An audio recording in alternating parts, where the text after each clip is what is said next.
One of the dinner guests, on hearing this, said to him, "Blessed is anyone who will eat bread in the kingdom of God." Then Jesus said to him, "Someone gave a great dinner and invited many. At the time for the dinner, he sent his slave to say to those who had been invited, 'Come, for everything is ready now.' But they all alike began to make excuses. The first said to him, 'I have bought a piece of land, and I must go out and see it. Please accept my regrets.'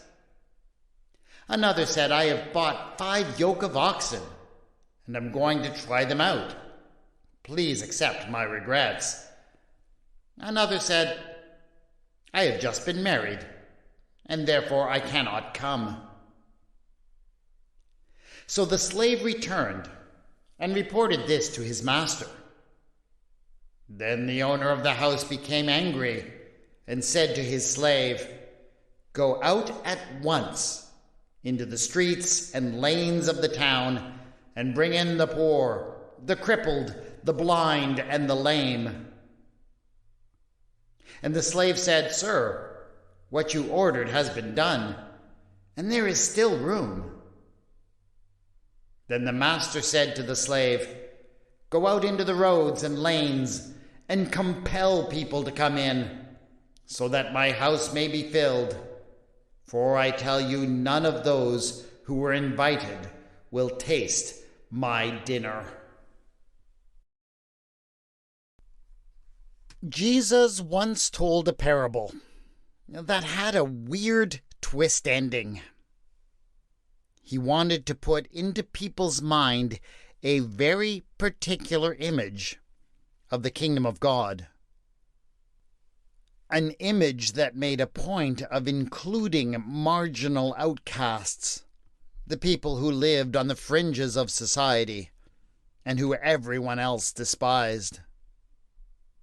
And at the same time, he wanted to put forward the image of a kingdom that excluded the elites, the privileged, and the hyper-religious. But the problem was that that kind of thing simply didn't happen in his world, just like it doesn't really happen in ours. Whenever anything nice happens, we all know it is the rich and the privileged who get the front row seats, while the people who live on the fringe are left out in the cold. And so Jesus had to come up with a somewhat convoluted tale of a banquet that ended with a ridiculous situation where everything was all topsy-turvy. I have no doubt that Jesus told such a tale because one of the key points that he was constantly making about the kingdom of God was that it was a place where the first would be last and the last would be first, where the normal order of things was turned upside down. So he definitely told the story, but unfortunately, we don't know exactly how he told it, because we have 2 very different versions of the parable in 2 different Gospels, Matthew and Luke. And in those 2 different versions, the story is equally convoluted, but convoluted in quite different ways. In Luke's version, the one I just read to you, and the one that seems to be better known, the reason why the elites are excluded from the kingdom of God is because they are just too darn busy and distracted by the demands of their elite lives. Meanwhile, the poor folk are less busy, and they therefore seem to have the time to pursue the kingdom's goals. But the version of the same parable told in the 22nd chapter of the Gospel of Matthew is very different indeed. In Matthew, it's not just the story of a feast, but actually the story of a wedding. Indeed, the story of the worst wedding ever. Don't believe me? Well, let me describe it to you. This wedding is organized entirely by the groom's father. What's more, the father seems to have absolutely no regard for the wishes of his son or the bride and what she might like. That doesn't even come up. So, it already sounds like that wedding is not going to go very well, doesn't it? Well, you have no idea. This wedding is so bad that even before it begins, hundreds of people, maybe even thousands, will die because of it. Messengers who are sent out with the invitations will be tortured and murdered. Whole cities will be attacked and burned to the ground. But despite all this slaughter, is the wedding called off? Is it even postponed? Not at all. The guest list is updated, and the guests arrive. Once again, with absolutely no attention being paid to the bride or the groom. Then, before the wedding feast even begins, one of the wedding guests finds himself being bound hand and foot and cast into the most disturbing place. And this, all of this, is supposed to be a joyful celebration of two people pledging their love? It is the kind of wedding story you might expect to hear on the reality TV show about wedding disasters called Bridezillas, or maybe find in a book written by George R.R. Martin. But no, this wedding disaster story is found in the Bible. So how is it that Matthew's version of the parable takes such a dark and bloody turn? How can one version of the same parable be a story of, "Oh, I'm so busy, please excuse me," while the other is all, "Die, you evil bastards, die"? I'd like to try and tell you a story of how I think it happened. Now, I'm going to have to simplify the story to tell it. I mean, obviously, there is a complex oral and literary history of the relationship between the Gospels of Matthew, Mark, and Luke. Scholars have literally been trying for centuries to make sense of the connection between these three Gospels. But I'm going to just skim over all of that and tell you, let's call it a parable, about how the parable that Jesus told came across in two remarkably different ways. This is Retelling the Bible.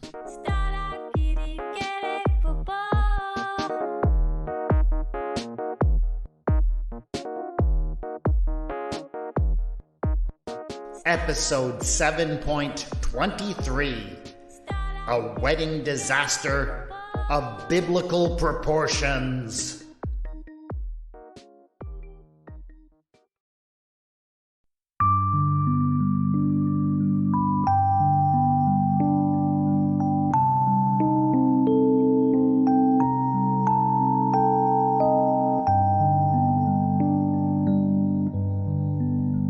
Imagine two men.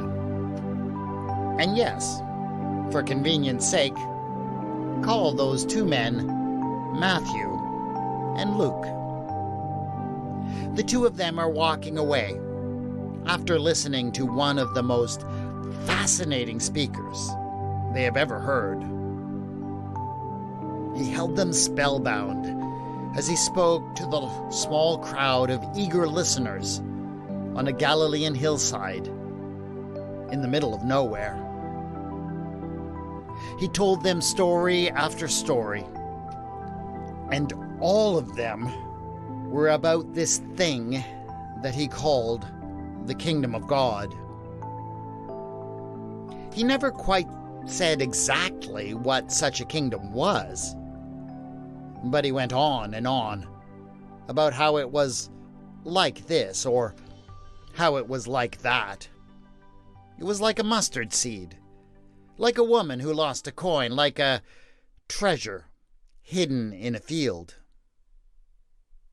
And as they listened, Matthew and Luke both found that an image of this kingdom was growing in their minds. An image of a way of organizing the world that was so different from how things were normally done. And the part of that image that particularly struck them was the ending scene of one of his stories. This story had ended in a banquet hall, with people gathered and feasting in abundance. But there was a problem. It was all the wrong people in the places of honor. On the best dining couches were the outsiders, the people who lived on the fringes of society. Meanwhile, all the important and wealthy people were excluded. In several of his stories, Jesus seemed to insist on this picture of the nature of the kingdom of God. But Matthew and Luke were struggling to get their minds around it. Things simply didn't happen in the world that way. Whenever anything nice happened, it was always the rich and the important people who got the privileged positions. It was always the people on the fringes who were left on the outside.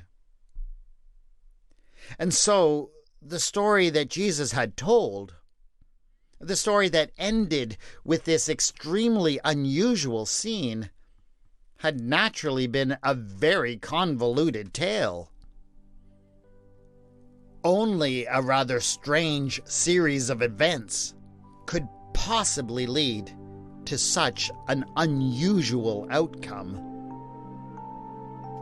But I guess that Matthew and Luke were so overwhelmed by the strange ending that they didn't quite remember all of the details of the convoluted tale that led up to it.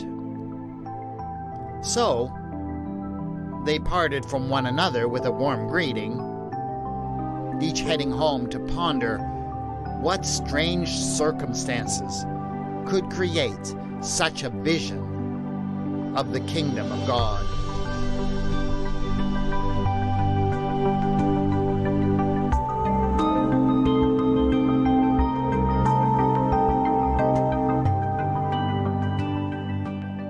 As Luke struggled with this idea of the kingdom over the following weeks and months, and then years and decades, he tried to imagine how the strange state of affairs could have come about.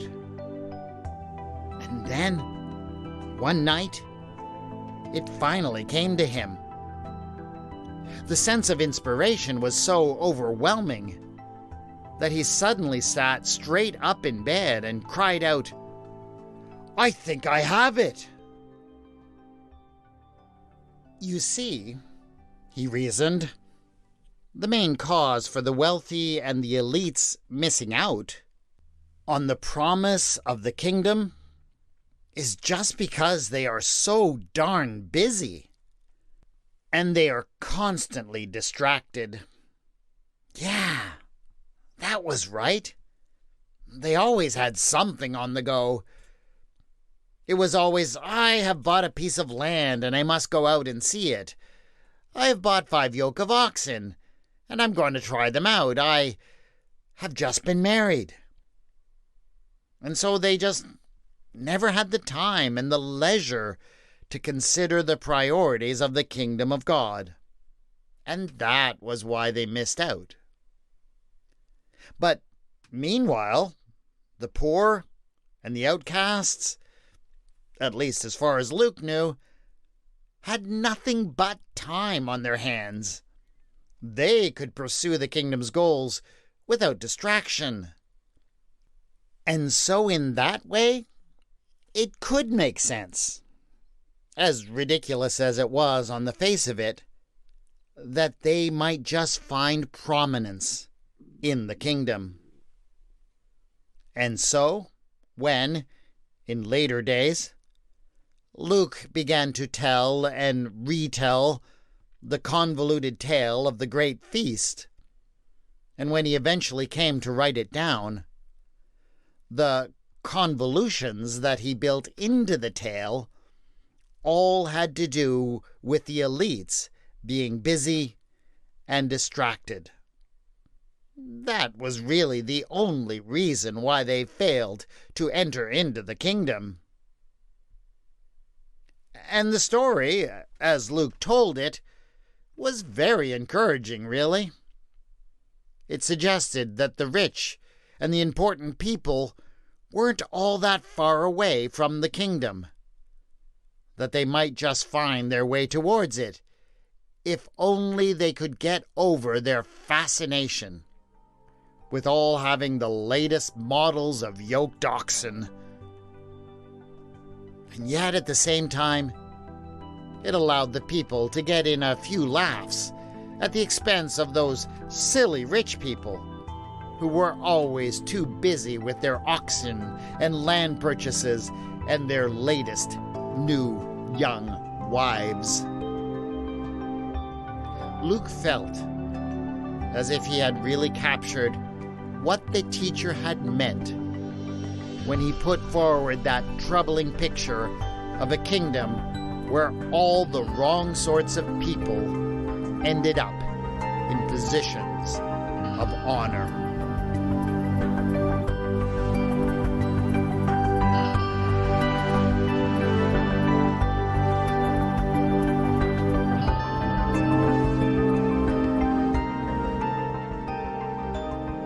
When Matthew made his way home, however, he was equally troubled by the image of the kingdom that Jesus had painted.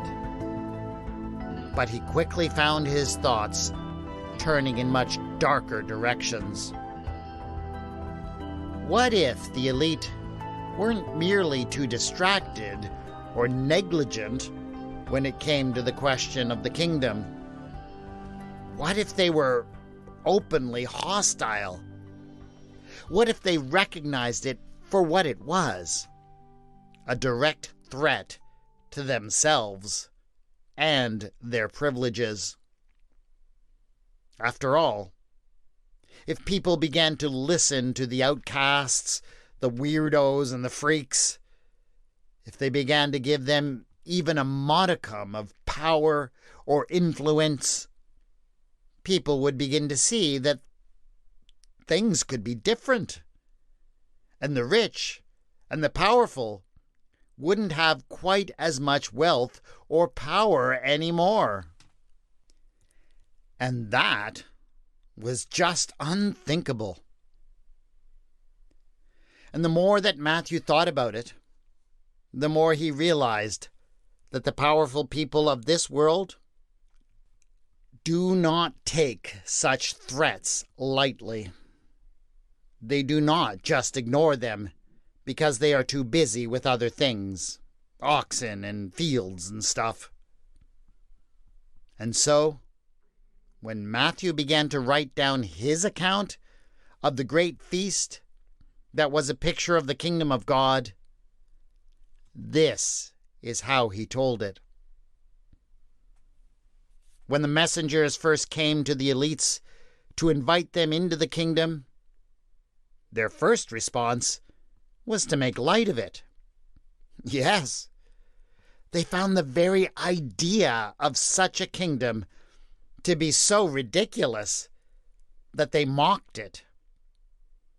They laughed at what they called these woke messengers for inviting them to a gathering where the very people that they looked down upon could be given places of honor. They made endless jokes that only they found to be funny about the fact that the invitations allowed people to state their dietary preferences or their preferred pronouns so as to make sure that no one might be made to feel unwelcome. They probably thought that their jokes were so brilliant and biting that the host would simply cancel the kingdom feast out of embarrassment. But that did not happen. Indeed, the messengers became all the more insistent that the feast was prepared and that the people should come. And so the elites decided to up their game. It started with them complaining about how they were being treated. People had reacted poorly to what they thought of as their hilarious memes and jokes about the priorities of the kingdom, and had said mean things, or stopped giving them platforms. And so they said they were victims of cancel culture. And then, once they had identified themselves as the real victims in the situation, it just seemed as if the next step was inevitable. They began to resort to violence. Some seized the messengers, mistreated them, and killed them. And, well, things kind of spiraled out of control from there. You see, while we might like to think that the reason for why the kingdom has not yet come is something innocuous, the truth of the matter is that there are forces in this world that recognize the kingdom of God for the threat that it is to their power, and they will always react accordingly.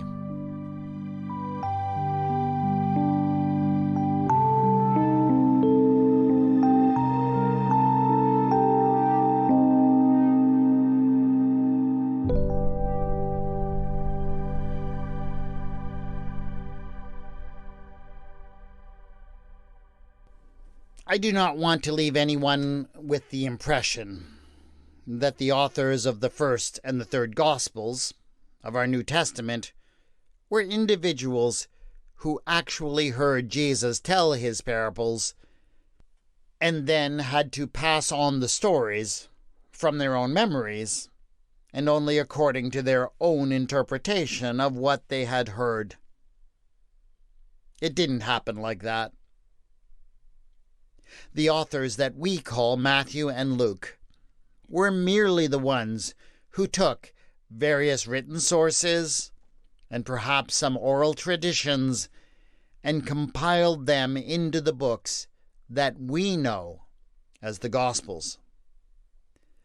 I just created these two imaginary characters in order to speculate about how the presentations of this particular parable of the great feast diverged so radically. I know that people would like to assume that one out of these two versions of the parable must be closer to the story that Jesus actually told than the other one. That may be true, of course, but if it is, we don't know which one. It is true that Matthew's parable of the wedding has become, in the hands of this author, something more of an allegory than a simple parable. An allegory is a story where various elements of the narrative represent particular things. And that is what we find in Matthew's Gospel. It seems pretty clear that the wedding, in which neither the bride nor the groom appear, is a reference to an apocalyptic future event, perhaps the one that is referred to elsewhere in the Gospel as the return of the Son of Man. The messengers, who are so abused and murdered, are pretty transparently meant to represent the prophets, who were often rejected in biblical history. And the destruction of the city in retaliation is clearly meant to represent the destruction of the city of Jerusalem by the Romans in 70 CE, a traumatic event that would have taken place a decade or two before this gospel was written.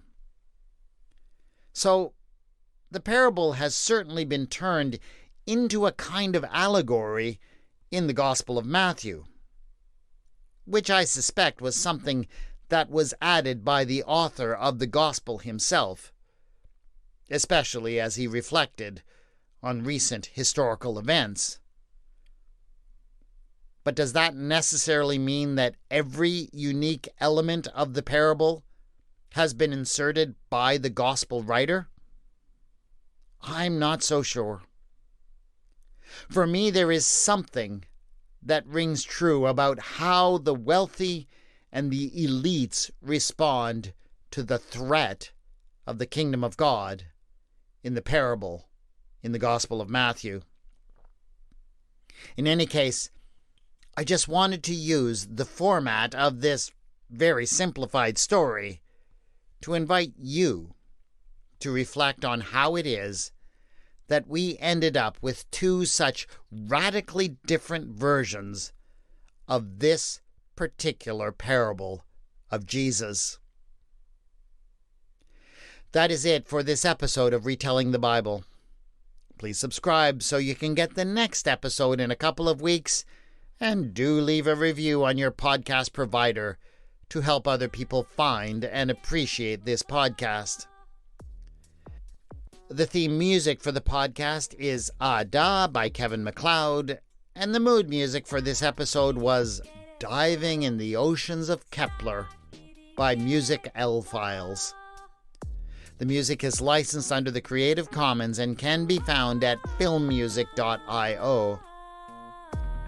You can contact me on twitter.com at retellingbible and on the Facebook page Retelling the Bible. Show notes for this episode have been posted at retellingthebible.wordpress.com. Thanks again to my awesome Patreon supporters who back this podcast. If you'd like to join them or discover the benefits they receive, go to patreon.com/retellingthebible. This is Retelling the Bible, and I have been your storyteller, W. Scott McCandless.